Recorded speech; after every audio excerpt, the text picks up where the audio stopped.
그럼 우리가 살아가는 시대는 선의 기준이 무너진 시대예요. 사람마다 선이 다르고 또 시대마다 옳고 그름이 다릅니다.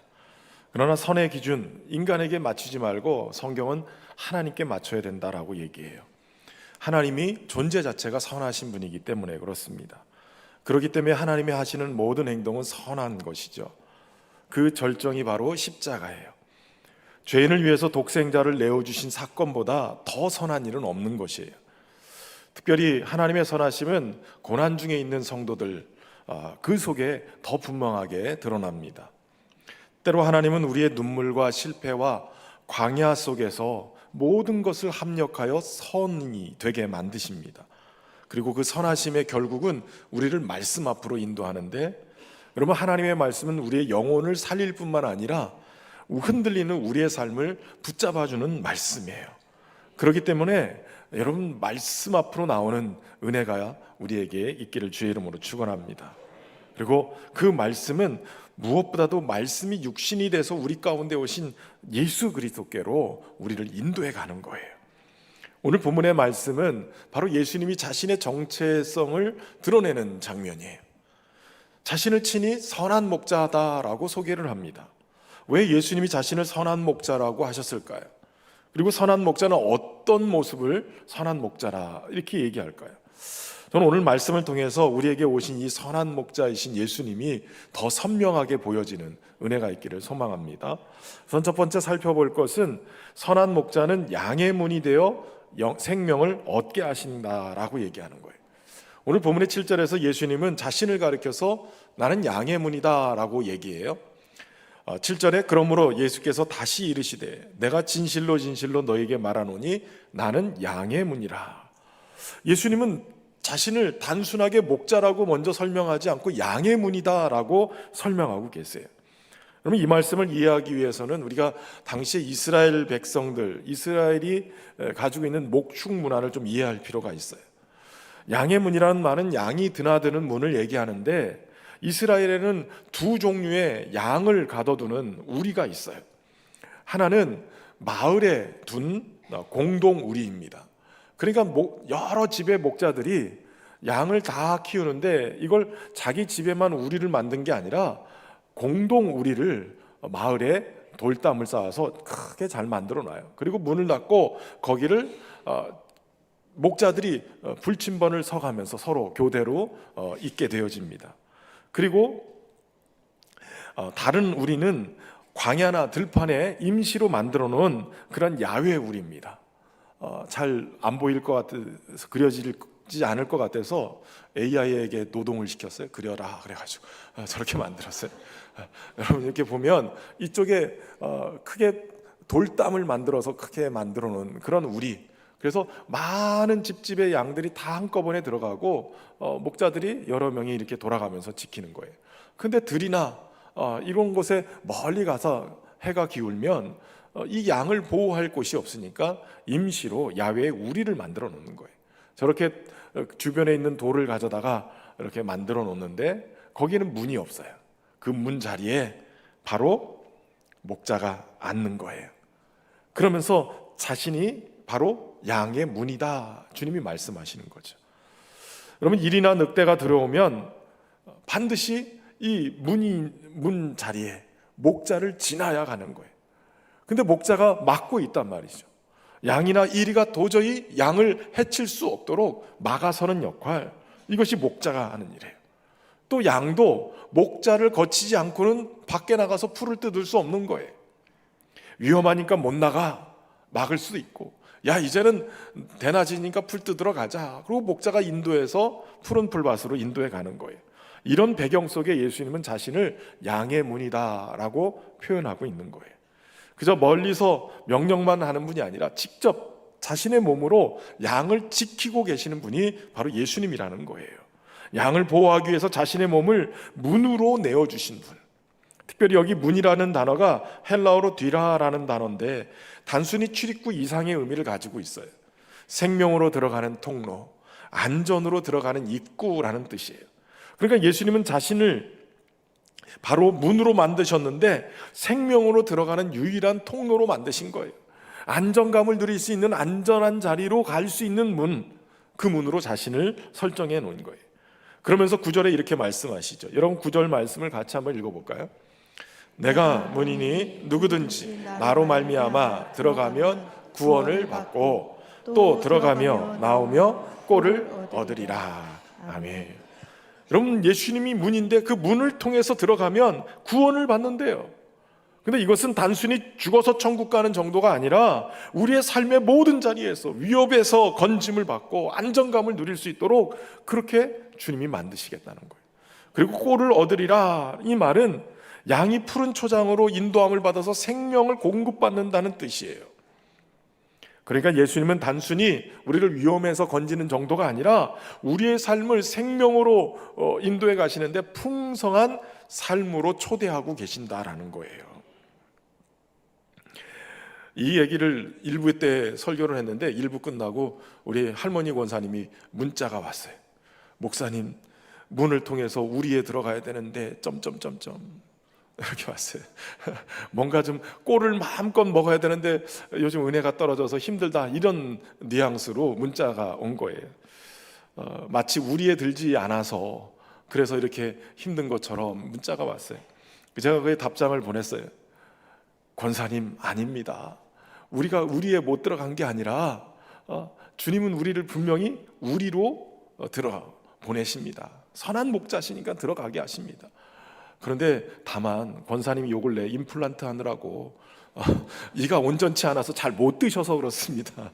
농담처럼 제가 문자를 보내드렸어요. 여러분, 주님은 우리를 분명히 우리로 인도해 가세요. 여전히 지키고 보호하고 계시는 거예요. 드나들며 꼴을 먹이시는데 내 이가 성하지 않은 거예요. 내 위가 탈이 난 거예요.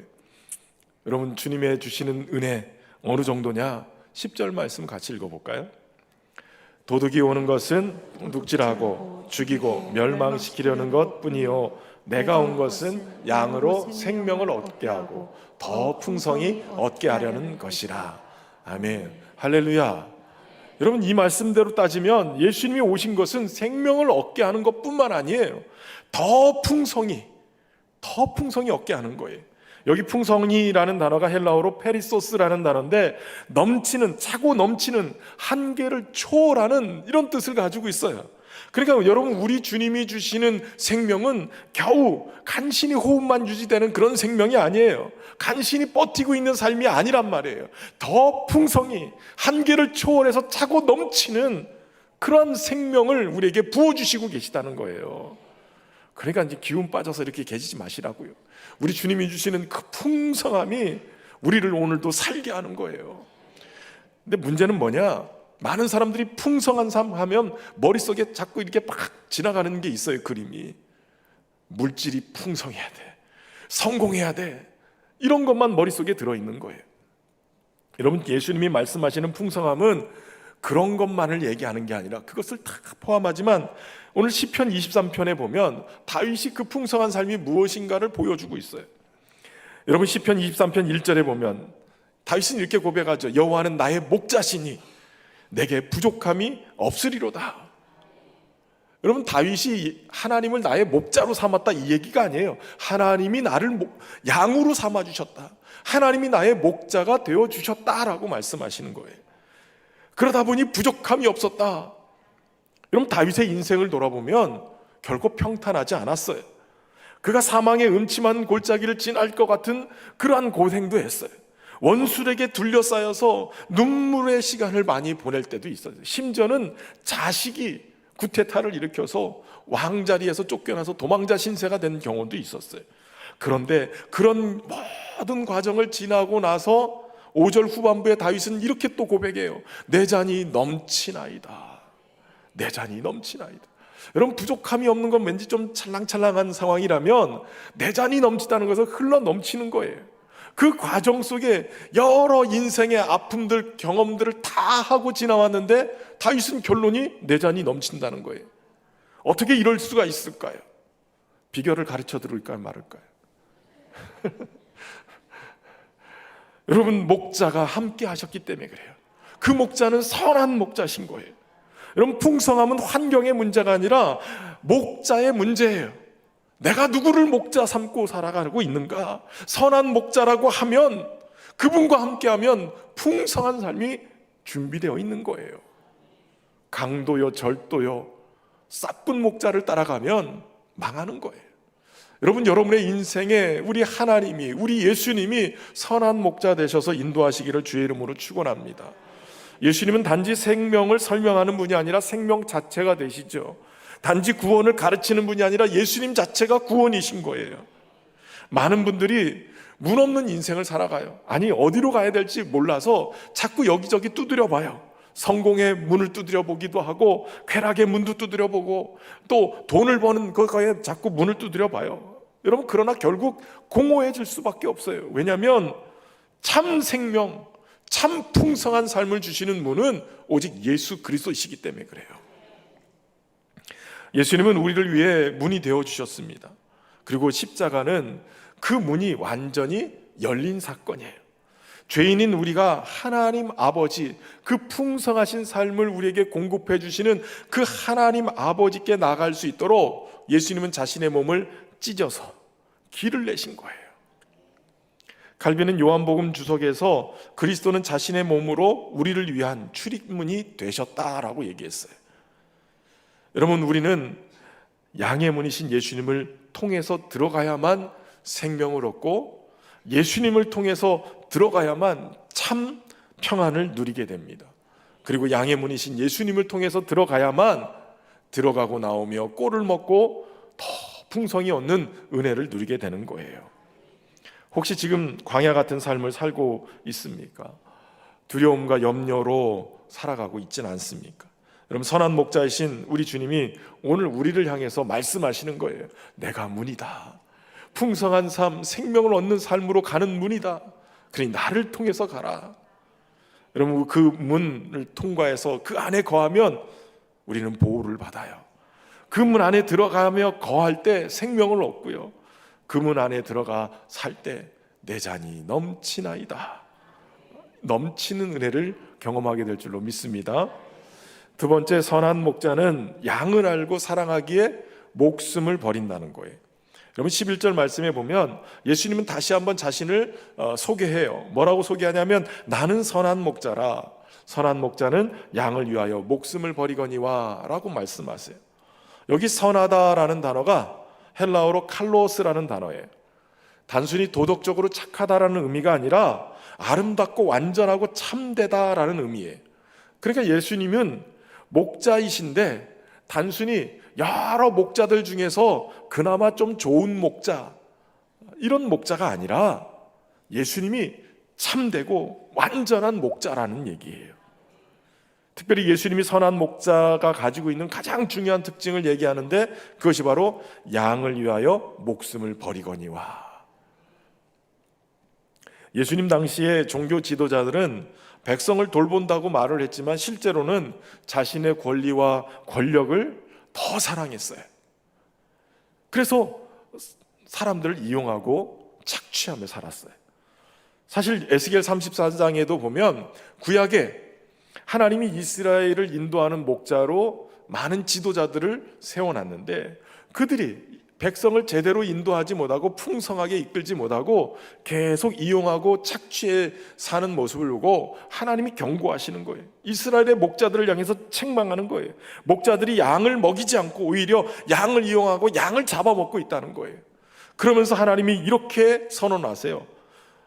에스겔서 34장 15절에 내가 친히 내 양의 목자가 되어 그것들을 누워있게 할지라. 주 여호와의 말씀이라.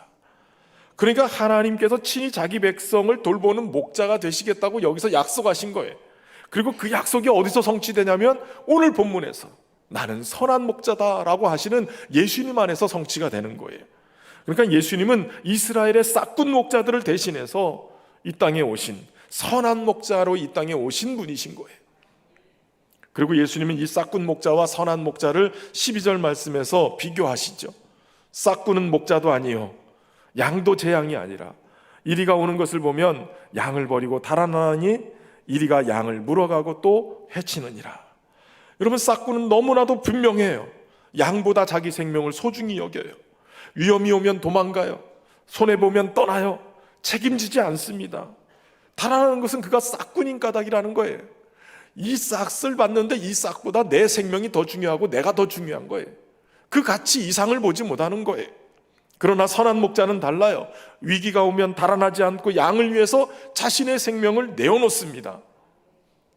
이 장면을 보면 여러분, 성경에 다윗이라는 인물이 다시 떠올라요. 다윗은 목동 출신이었어요.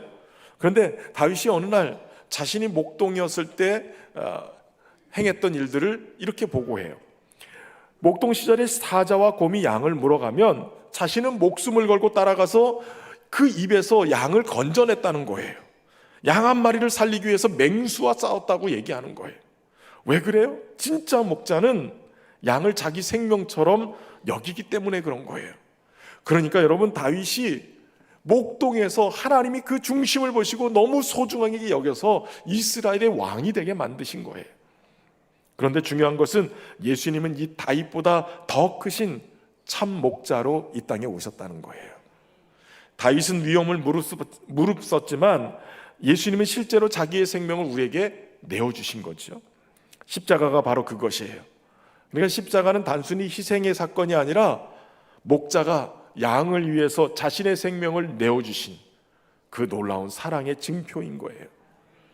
마틴 루터는 그리스도는 가장 위대한 목자가 되셨는데 이는 양들을 위하여 죽으셨기 때문이다 라고 말하고 있어요. 세상의 종교는 인간이 신에게 올라가는 길을 자꾸 얘기해요. 그러나 복음은 도리어 반대로 얘기하죠. 하나님이 인간에게 내려오신 이야기예요.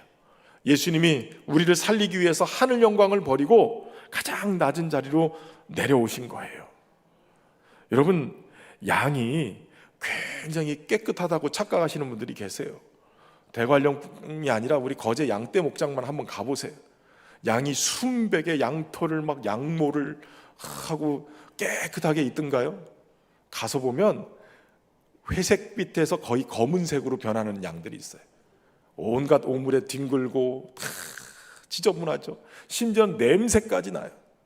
그 양을 목자가 돌보는 거예요. 양의 그 냄새나는 곳으로 파고 들어가시고 그곳에서 들에서 산에서 같이 양과 어우러지면서 양의 더러운 냄새도 다 겪어가면서, 그러면서 그 거룩하신 주님이 선한 목자가 되기 위해서 인간의 몸을 입고 오셨다고요. 그리고 자신의 생명을 그 냄새가 나고 보잘것없고 그 더러운 양을 위해서 자신을 내어주신 거예요. 그런데 중요한 것은 단지 양을 위해서 죽는다라고 말씀하지 않고 14절에 왜 그렇게 하셨는가를 얘기하고 있어요. 나는 선한 목자라, 나는 내 양을 알고 양도 나를 아는 것이. 왜 그렇게 양을 위해서 희생하실 수 있었느냐? 알기 때문이라는 거예요. 여기 알미라는 단어가 그래서 중요한데요, 이 안다라는 단어가 단순히 정보의 지식을 알려주는 그 알미 아니라 헬라어로 기노스코라는 단어를 쓰는데 이거는 관계 속에서, 친밀함 속에서 아는 알을 얘기하는 거예요. 그러니까 누구에 대해서 아는 게 아니라 누구를 아는 거예요. 여러분, 아무 유명 연예인들을 이렇게 검색해 보면 어떻게 이런 작품이 있고 이런 거 있고 뭐 이렇게 정보를 알려주는 게 있어요. 그건 대해서 아는 거예요. 그러나 그 사람과 만나고 같이 밥도 먹고 같이 이야기도 하고 그러다 보면 이 사람이 어떤 성품이고 어떤 모습인가를 알게 되죠. 그 알미예요. 이 기노스카가 어느 정도까지 알을 얘기하냐면 부부관계까지, 그 정도 상태까지도 아는 관계, 이걸 표현할 때 이 기노스코를 쓰는 거예요.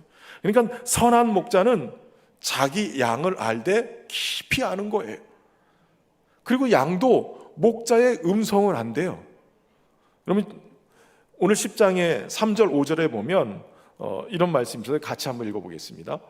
문지기는 그를 위하여 문을 열고 양은 그의 음성을 듣나니 그가 자기 양의 이름을 각각 불러 인도하여 내느니라. 자기 양을 다 내놓은 후에 앞서가면 양들이 그의 음성을 아는 거로 따라오되 타인의 음성은 알지 못하는 거로 타인을 따르지 아니하고 도리어 도망하느니라. 아멘. 여러분, 이 앞에 이 부분은 마을의 공동 우리를 생각하시면 돼요. 아까 그림에 보여드린 것처럼 거기에 문지기도 있고 지키는 사람들이 있어요. 그러니까 저녁에 해가 뉘어 기울을 때 다 들로 산으로 나갔던 양들을 데리고 마을 공동 우리에 다 집어넣습니다. 그러면 온갖 동네 양들이 다 모여 있죠. 그럼 아침이 되면 목자가 그 양들을 불러내는 거예요. 다 그 양돌아 양순아 이렇게 부르겠죠. 근데 집집마다 다 양돌이 양순인 거예요. 우리 교회도 복순이 얼마나 많은지 몰라요. 그래서 양돌이 양순이가 있는데 놀라운 거는 양은 주인의 음성을 안다는 거예요. 그래서 똑같은 양돌이 양순인데 지금 우리 목자가 불러. 그러고선 그 목소리를 반응하고 따라 나오는 거예요. 양이 엄청 똑똑해요. 우리는 맨날 주님이라고 그러면서 주님의 음성을 헷갈려 하는데 일주일에 한 번만 간신히 주일 예배만 드리니까 잘 못 알아듣겠잖아요. 어떤 때는 산신령처럼 딱 나타나서 아무개야 이러면 금방 알아들을 것 같은데 그렇게도 안 들려주시고 도대체 주님의 음성이 언제 들리는지. 근데 양은 자기 목자의 음성은 안 돼요. 어떻게 알까요? 친밀함이에요. 친밀해져야 되는 거예요. 그저 잠깐 만나는 것 가지고는 해결이 안 되죠. 친밀하게 같이 동행하면서 같이 얘기하고 같이 뭔가 살아가는 그 시간이 많아질수록 친밀해지고 알아가는 거예요. 저는 제일 걱정이 뭔지 아세요? 우리 성도들이 천국에 갔는데 천국에 가서 천국에 가긴 갔는데 주님이 누구신지를 모르겠는 거예요. 가서 예수님 앞에 가서 혹시 예수님이신가요? 뭐 이렇게 물어볼까 봐 걱정인 거예요. 무슨 소린지 못 알아들으시겠어요? 이 땅에서 주님과 동행하는 삶이 되고 주님의 음성을 알아들어야 천국 가서도 누릴 수 있죠. 여러분, 예수님은 우리를 멀리서 관리하는 어떤 대상 정도로 보지 않으세요. 그저 이름 없는 군중으로 보지 않고 한 사람 한 사람 속속들이 아시고 깊이 아시고 더 나아가서는 우리의 이름을 하나씩 다 알고 계시는 분이세요. 그 이름으로 우리를 불러주시는 거예요. 그만큼 우리를 소중하게 여기시는 거죠. 때때로 우리가 스스로 초라하고 보잘것없게 느껴질 때가 있어요. 여기저기 성공한 사람과 비교하다 보면 한없이 작게 느껴질 때가 있어요. 그럼에도 불구하고 우리 주님은 우리를 잘 알고 계시는 거예요.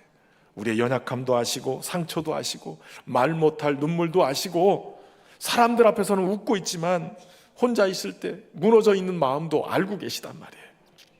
하나님 예수님은 이 양떼 전체를 사랑하시기도 하지만 그러나 한 마리 한 마리의 이름을 기억하고 사랑하고 계시는 거예요. 참 놀라운 것은 주님이 우리를 아시는 정도를 뭐라고 표현하고 있냐면 15절에 보면 아버지께서 나를 아시고 내가 아버지를 아는 것 같다라고 얘기해요. 하나님 아버지와 아들이신 예수님이 아는 것처럼 내가 너희를 그렇게 알고 있다라고 말씀하시는 거예요. 완전한 사랑, 친밀한 관계 속에 주님은 우리를 그렇게 사랑하고 계시다는 거예요. 그랬기 때문에 양을 위해서 목숨을 버릴 수 있었다는 거예요. 가치가, 여러분, 사랑의 가치는 완전히 달라져요. 우리는 객관적으로 자꾸 보려고 그러는데 사랑에 빠지면 객관적이지 않아요. 그저 모든 것을 쏟아 부을 정도인 거죠. 한 여자 꼬마아이가 있었다고 그래요. 어느 날 호수로 아빠랑 뱃놀이를 갔어요. 아빠가 이렇게 노를 젓고 아이가 여기서 놀다가 어렸을 때부터, 아기 때부터 가지고 놀던 애착 인형이 있었는데 이게 갑자기 물에 빠져버렸어요. 아이가 큰일 났어요. 이 인형을 건져달라고 아빠한테 막 울며 떼를 쓰는 거예요. 근데 아빠는 이거 건지다가 배가 뒤집힐 수도 있고 굉장히 위험하니까 안 된다고 막 얘기하는 거예요. 그러면서 아이와 타협을 하는 거예요. 야, 이거 애척이 아기 때부터 가지고 놀았으니까 머리도 다 빠지고 팔도 하나가 없고, 그러니까 이거 아빠가 새 거 이쁘고 좋은 거 사줄게. 이거 그냥 버리고 가자.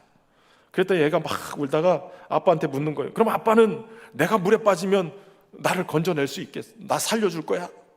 그랬더니 그럼 너는 인형하고 다르지. 너는 내 딸이니까 내가 무조건 뛰어들어서 살려내지. 그러자마자 그 말을 듣고 퐁당 빠졌어.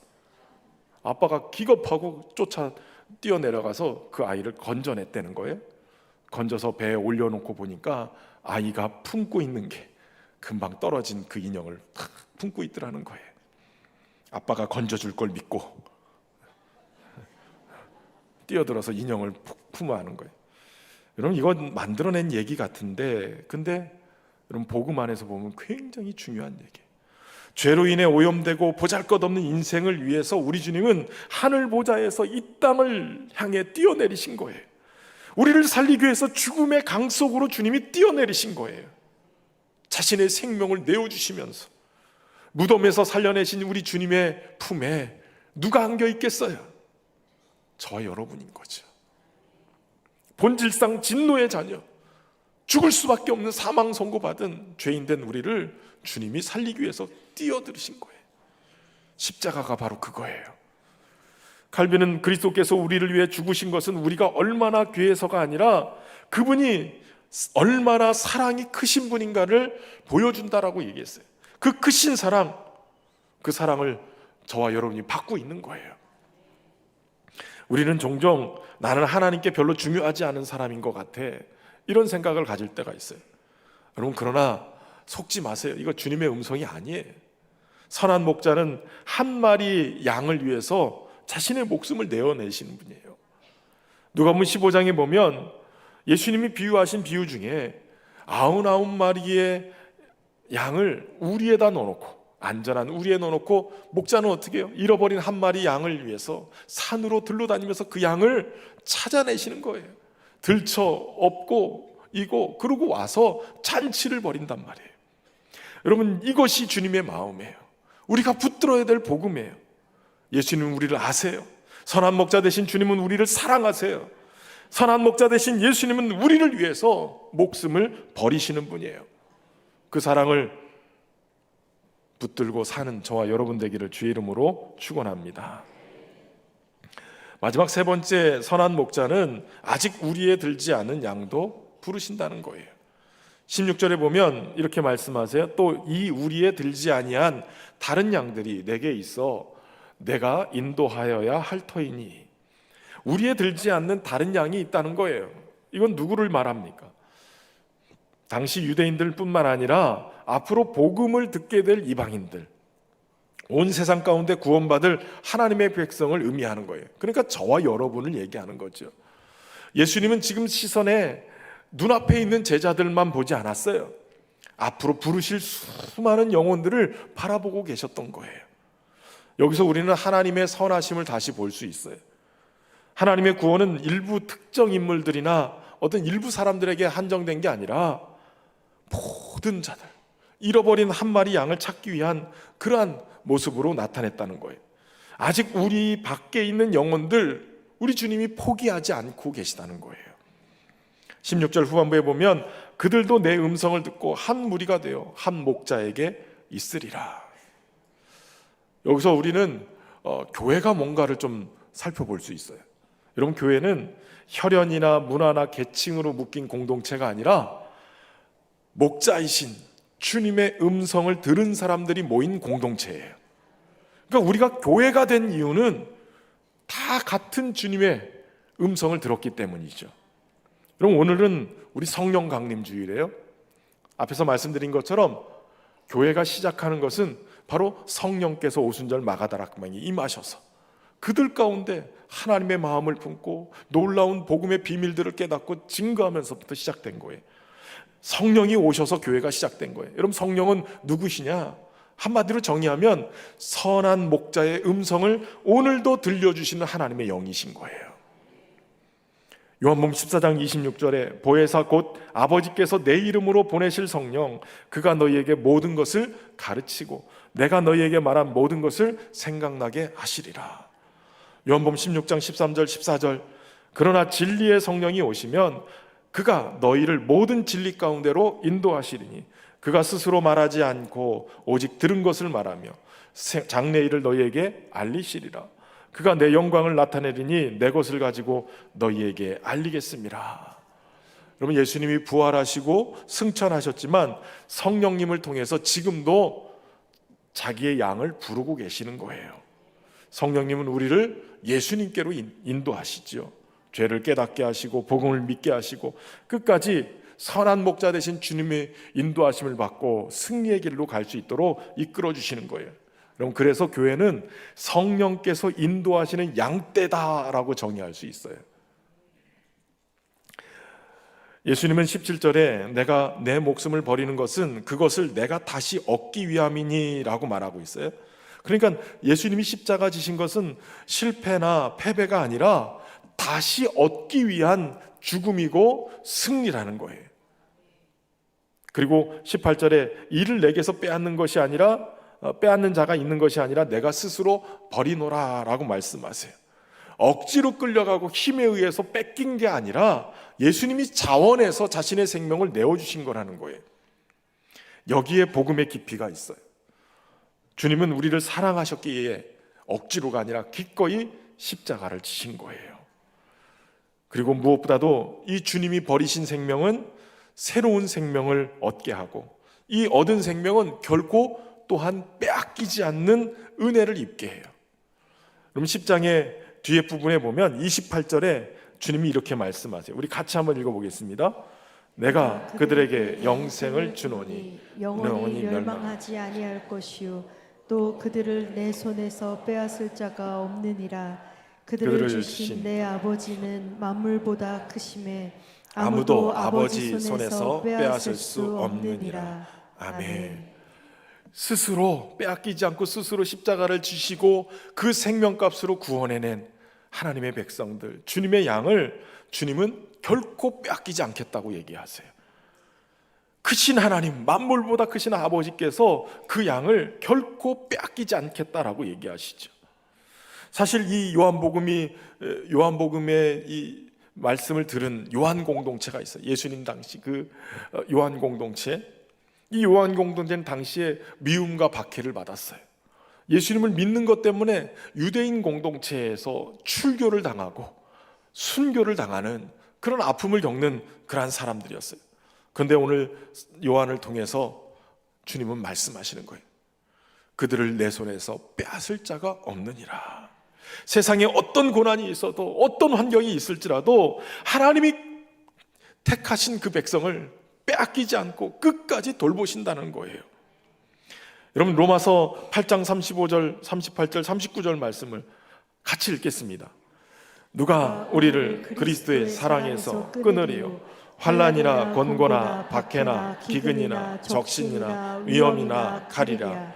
내가 확신하노니 사망이나 생명이나 천사들이나 권세자들이나 현재일이나 장래일이나 능력이나 높음이나 깊음이나 다른 어떤 피조물이라도 우리를 우리 주 그리스도 예수 안에 있는 하나님의 사랑에서 끊을 수 없으리라. 아멘.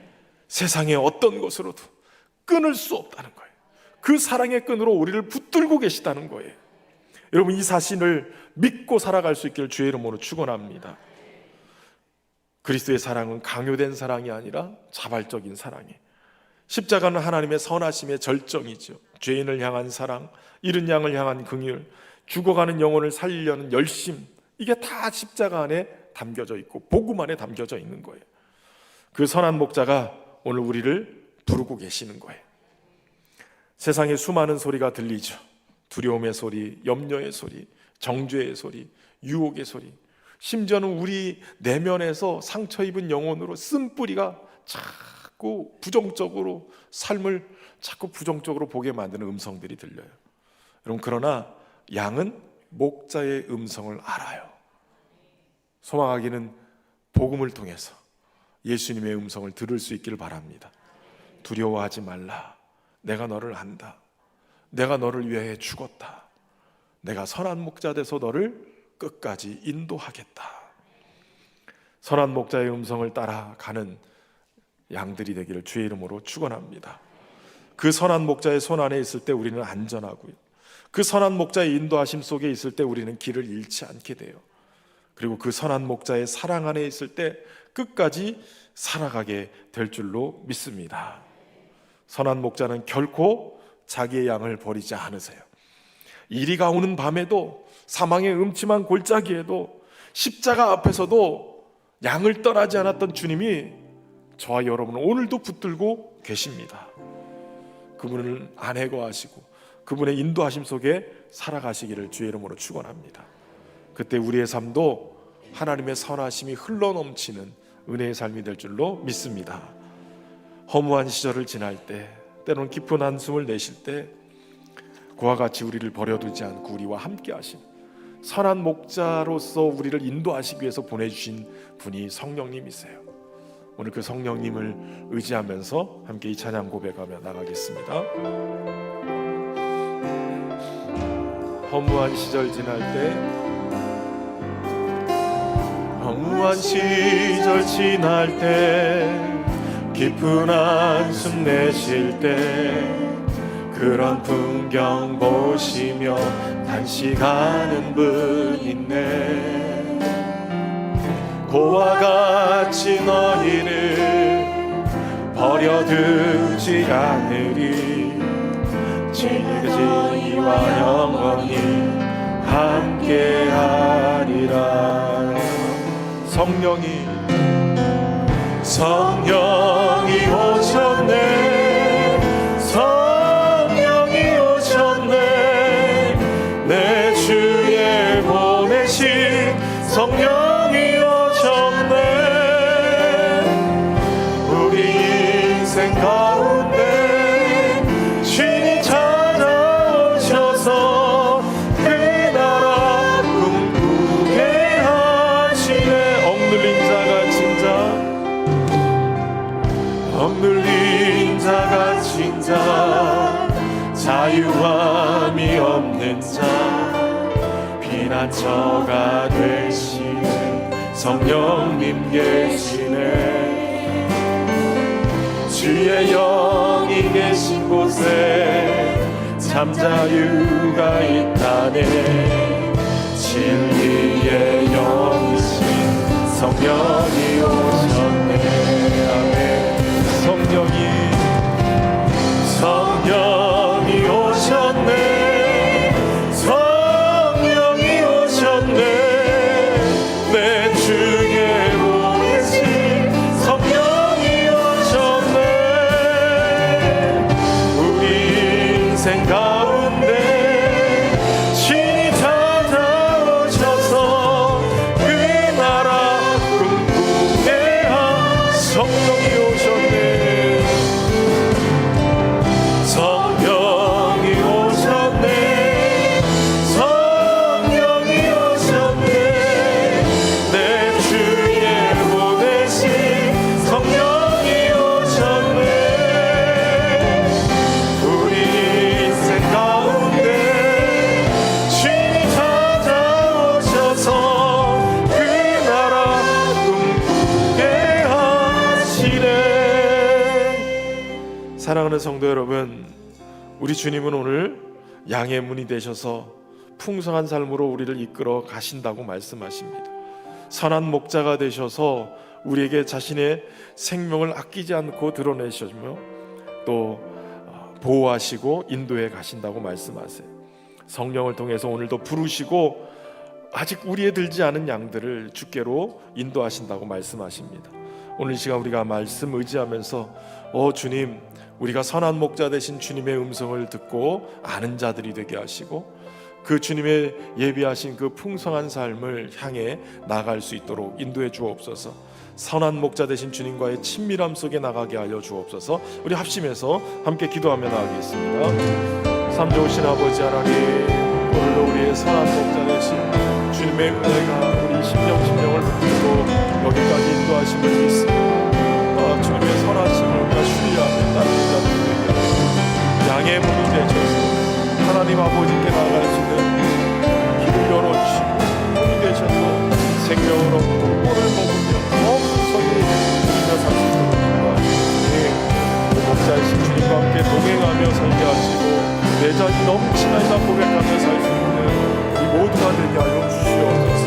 무엇보다도 선한 목자의 음성을 우리에게 들려주시는 성령님, 내 심령 속에 주님을 깊이 알아가게 하시고 주님의 음성을 알아듣는 자들이 되게 하시고 주님의 인도하심을 받고 사는 우리 모두가 되게 하여 주시옵소서. 하나님을 찬양합니다. 선하신 하나님 아버지, 우리를 위해 선한 목자가 되어 주시니 감사를 드립니다. 생명의 문이 되어 주시고 우리를 위해서 기꺼이 사랑하심으로 십자가를 지신 우리 주님의 사랑을 잊지 않게 하시고, 세상의 수많은 소리 가운데서도 선한 목자의 음성을 분별할 줄 아는 주님의 양 되게 하여 주옵소서. 두려움과 광야 같은 인생 속에서도 우리를 버리지 않고 끝까지 붙드시는 그 주님의 사랑을 기억하며 하나님 포기하지 않고 주님과 동행하는 삶을 살게 하여 주옵소서. 성령께서 날마다 우리를 진리 가운데로 인도해 주시고 우리로 하여금 주님의 음성을 들을 수 있는 은혜를 덧입혀 주옵소서. 풍성한 삶으로 우리를 인도하시는 선한 목자 되신 예수님의 이름으로 기도하옵나이다.